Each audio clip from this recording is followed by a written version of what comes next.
Just getting started. Hello everyone, this is AndresRestart, and this time we're talking about the ending of Metroid Prime 4 Beyond.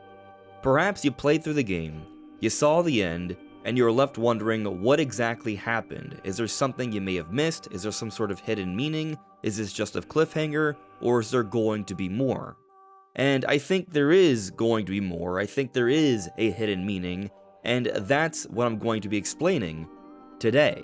Now, before going forward, let me point out that I do have this goal to reach 60,000 subscribers, so if you find yourself enjoying this video or some of my other videos, I would very much appreciate your support. Subscribing if you haven't already, liking, commenting, it all makes a big difference. But I at least thank you for coming by to watch today's video. So let's talk about the ending here. Samus defeats Sylux, and Sylux falls into this spatial void. Then Samus is able to warp herself back to Vuros with the Federation troopers where the teleporter is, and they initiate the teleportation sequence. We see that Samus is navigating through multiple space systems and perhaps even multiple timelines here, and they start the teleportation process, but then Sylux is able to come back and is doing everything he can to attack Samus. The troopers jump out to protect Samus and the teleporter. They're doing their very best to hold him back. And ultimately, what happens is that Samus is put into a situation where she has to decide what she's going to do. Is she going to stick around to see what happens, or is she going to press the teleporter button to move forward? You do make a choice here. Now, what happens though is if you don't make the right choice, everything blows up and you die. So you do actually have to pick the teleportation button, and so you warp elsewhere. Presumably, you leave all the Federation troopers behind with the raging Sylux on Vuros, and they have no way to get back home. And so after this point, we see Samus show up on this planet that we assume is planet Tanar. It does seem to have a similar environment, a very grayish blue rocky environment, but Samus finds this mossy grassy patch, and this is where she plants the memory fruit from Vuros, and it sprouts up. We see a little beautiful tree, and Samus takes the amulet that Tokabi threw at her right before she teleported out and leaves it there, almost kind of like it's a grave of some kind, to pay respects to Tokabi and the other Federation troopers that she had to leave behind. Now, if you got the 100% ending, you would see Samus reveal her face, but that's pretty much the only difference with this cutscene here, and then she walks off in somber fashion. Now, there is another unlockable cutscene. You do get clips of it throughout the game, but they're very quick, so perhaps you may have missed some things. If you have the Sylux amiibo, or if you beat the game 100%, you get the full cutscene, and this shows a little bit of history of Sylux, where he was in charge of a squad during a Federation battle against the space pirates. He wanted this powerful weapon, he went against the higher up orders, and so he didn't wait for Samus, and he advances with his troops, and they get annihilated, but he somehow survives. Samus comes in to save the day. He seems to be jealous, and Samus offers a guiding hand, and he swats it away in confusion, and then things snap away to sometime in the future where Sylux is in some sort of test tube or underwater something, and he's wearing the typical armor we now see from Sylux. And that's what you literally physically see with the entire ending of Metroid Prime 4. And so there may be some questions you're left with. Is there going to be more? Is this all there is to the story? Why did Samus leave the Federation troopers? It felt like maybe kind of a selfish move. Or did it? And then you also might be wondering, what's the big deal with the Lamorn and the memory fruit? And then also, what's the deal with Sylux? What's going on there? It really feels like we didn't learn that much. He kind of just seems like a really mean guy. Is there anything more to this character? And so there's actually a fair bit that I think we can look more deeply into that can answer a lot of these questions. So let's first talk about the big deal behind the Lamorn and the memory fruit. So when you first arrive on Vuros in the beginning of the Vuros section of the game, you meet Chatoyant Volune, the last remaining Lamorn, and it is explained that the Lamorn are mourning, I guess, their entire legacy, and they have prayed to the sacred tree and they want to somehow survive. The only way they can survive is by passing on their history and knowledge through the memory fruit. So a big goal of Samus throughout the game is to collect the green shards so she can get the memory fruit and take it with her outside of Viros so the Lamorn can live on in some way. And so the memory fruit's actually extremely important because it's literally the entire history of this advanced alien race that has so much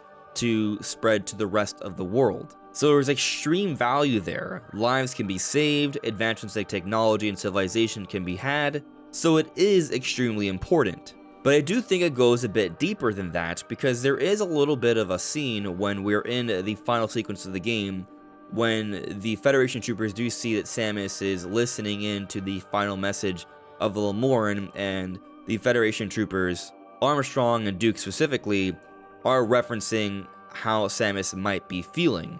And this might seem odd because you might be wondering, well, why would Samus care that much about these Lamorn?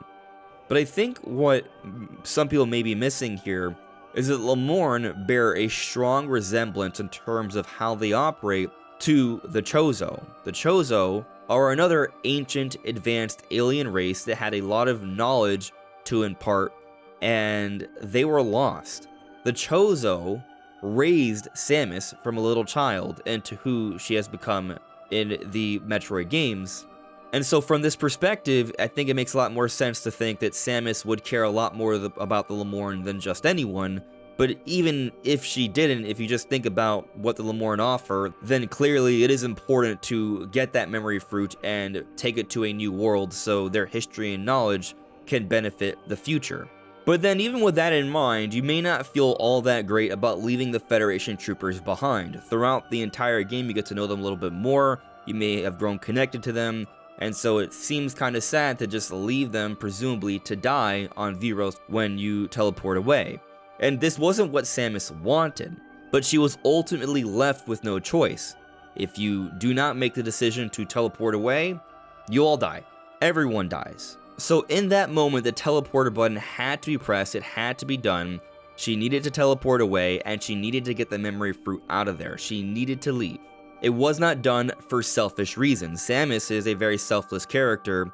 For example, in Flarepool, she put herself in harm's way to protect the Federation troopers, made sure they were able to escape and survive, while she put herself at risk, and it was in question if she would actually make it out. Now, of course she did, because she is Samus, but that is what she does. She does everything she can to save as many as possible.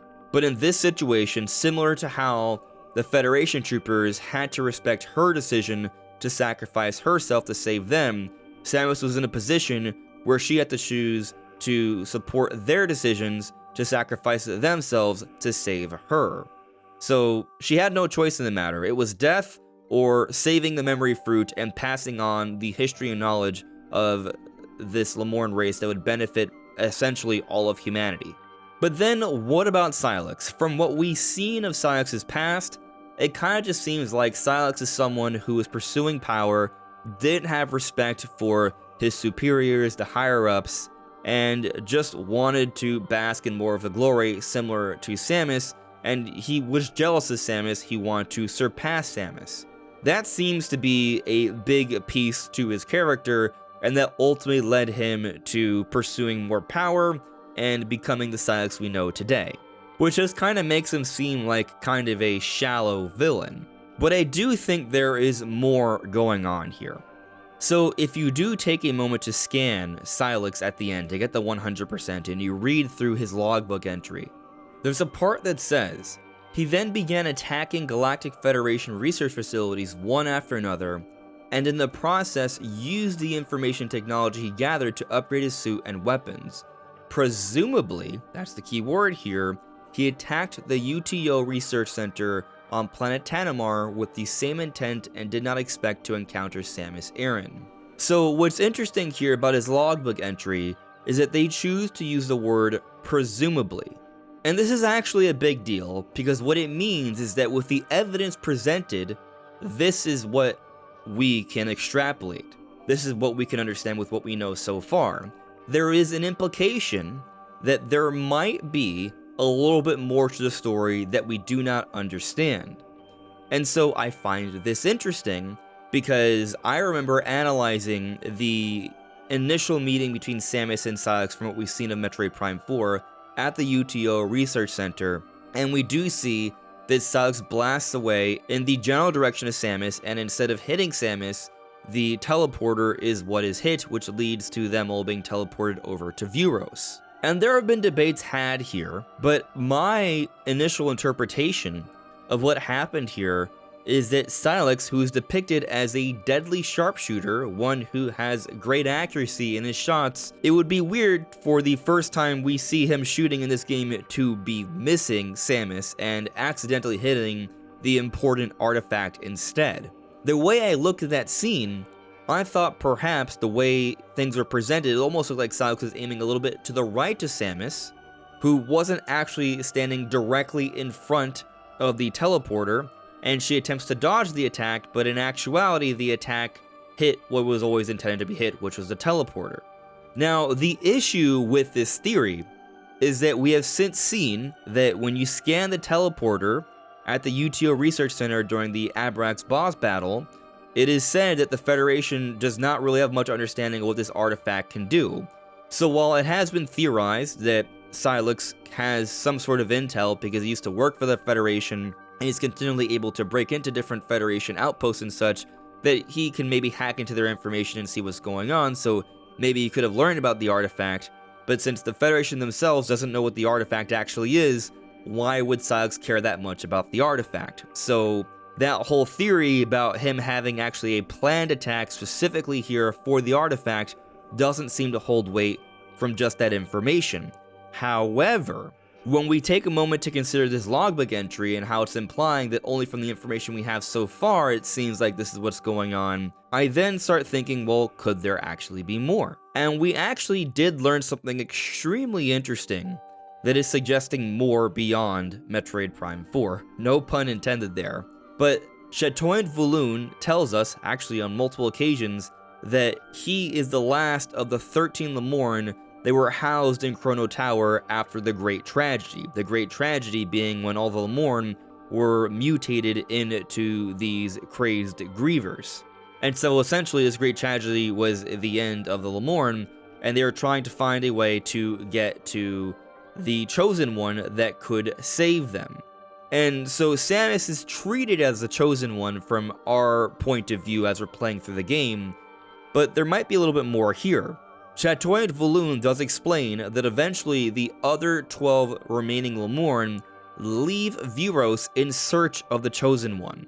Where do they go? It's suggested that their whereabouts, what happened to them at this point in time, are unknown. But this is where things get interesting, because something else that we have to think about here is that Sylux wasn't just roaming around the world of Vuros like Samus throughout the adventure, and he actually was in just one place the entire time.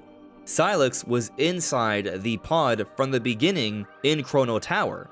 He was being resuscitated, he was damaged, he needed to be healed, so he was in that healing pod, and when he comes out, he has new powers, it looks like. He has these dragon tendril things that he's fighting with, and he has the ability to warp through space.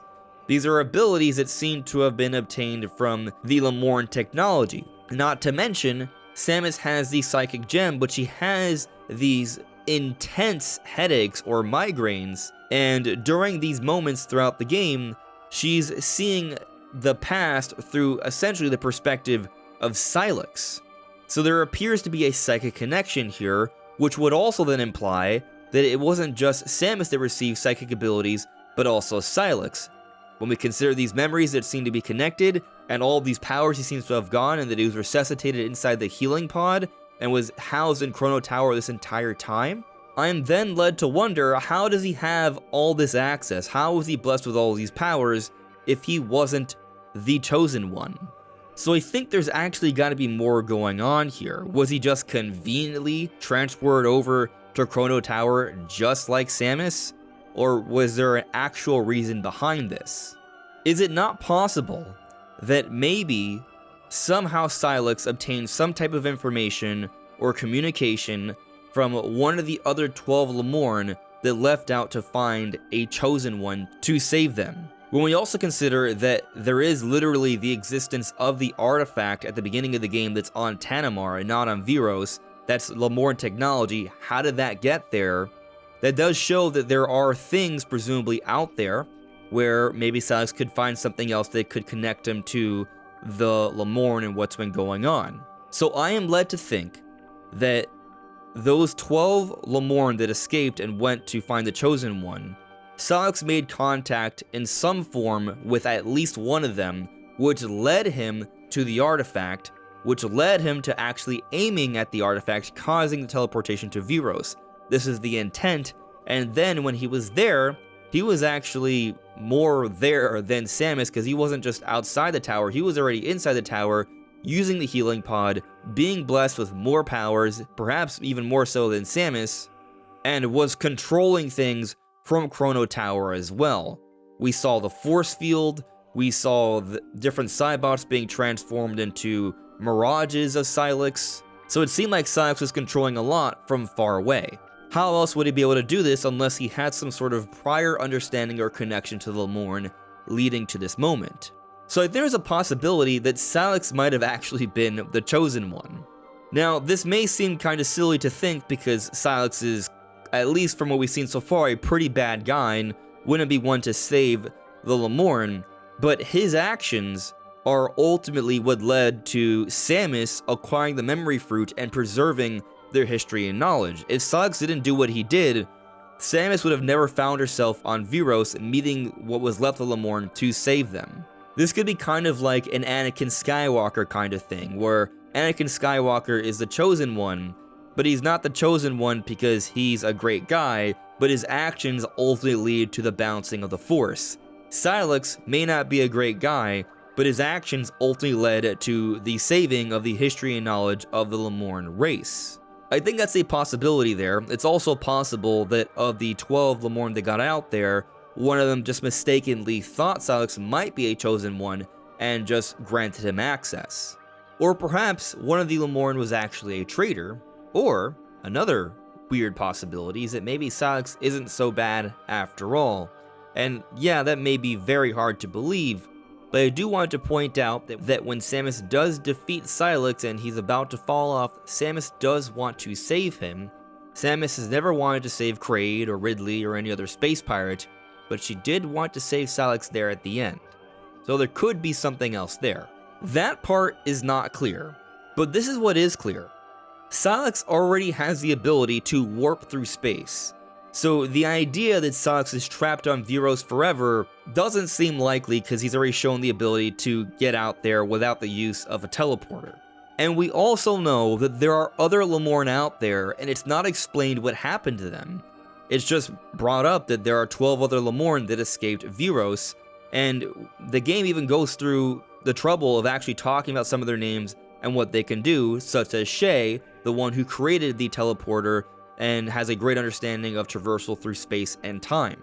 So ultimately, the ending of Metroid Prime 4 leaves us wondering what happened to the other Lamorn, where are they, what are they doing, what did they leave behind, and that Sylux is not dead, still seems to have some mystery behind his character, and clearly has the ability to traverse space-time to some extent, and likely can find his way back to the fold here. He fell into a spatial oblivion and found himself back, so I don't think we should be ruling out the possibility that Sylux is going to be making a comeback here, and is going to continue to be a rival to Samus, and that what was left behind with the Lamorn, these other 12 Lamorn, will play a role in the future, perhaps in a Metroid Prime 5 that is already in the works. Which may also help to explain away a little bit of what happened with Metroid Prime 4. Some people feel with the story, it's almost just like a first half or a part to a bigger story, and I think that's exactly what is happening here. Nintendo's already told us that Metroid Prime 4 is the beginning of a new story, and so what we saw of Metroid Prime 4 was just the beginning.